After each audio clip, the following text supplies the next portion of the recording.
We're just going to have a look now at using shapes to layer up the poster.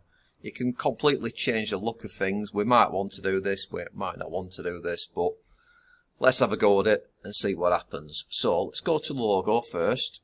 Now one trick you can do is we can get the logo right across the back of the screen like that.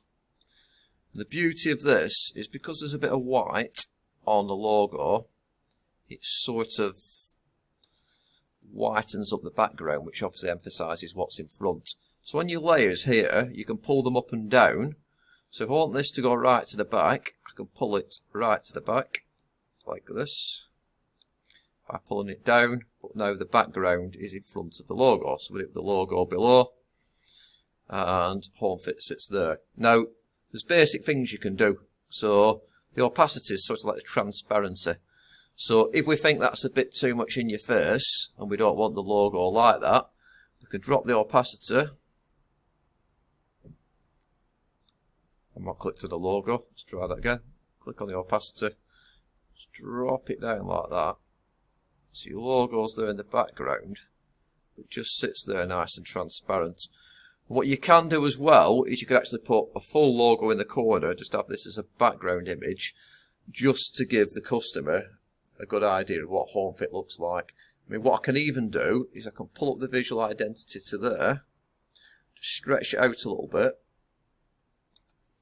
and then what I can do is, with Mr. Sit-Up Man, let's go to Mr. Fitness Man, I click on him now, I can readjust him, maybe into this position, a little bit further up, and Fitness Lady, let's push her a little bit, or maybe down, because you can adjust it so you can actually read the writing and see the visual identity. It's just a case now of working out the layouts, because you are assessed on your layouts and making things work. So here, even though the pictures overlap, you can still read the strap line, you can still read the name, and you've got a subconscious view of the visual identity. I think I might still put a full logo in the corner. So once I'm happy with that, I can start layering with shapes. So what I mean by that is I might get like a rectangle. I might drop a rectangle here.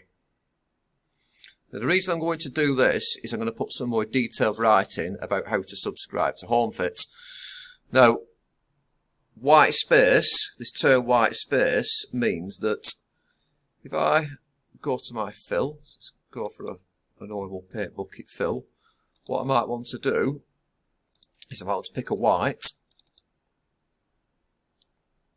and it's saying the layer is not editable. The reason it's doing that, by the way, is because I need to go and I need to change it into bitmap rasterize. So rasterize it, let's try again. Hopefully this time it's going to allow me to do it. There we go, it's white now. The other thing I want to do with that as well, in an ideal world, is I want to add a border around it. But once I've done that, and I've got this going, I can start putting text inside this box, and I can write in about more detail for the business, how to sign up. Obviously, the big things like the title and the visual identity you want to hit the customer with, but then it's the smaller details which things like white space really help to emphasise.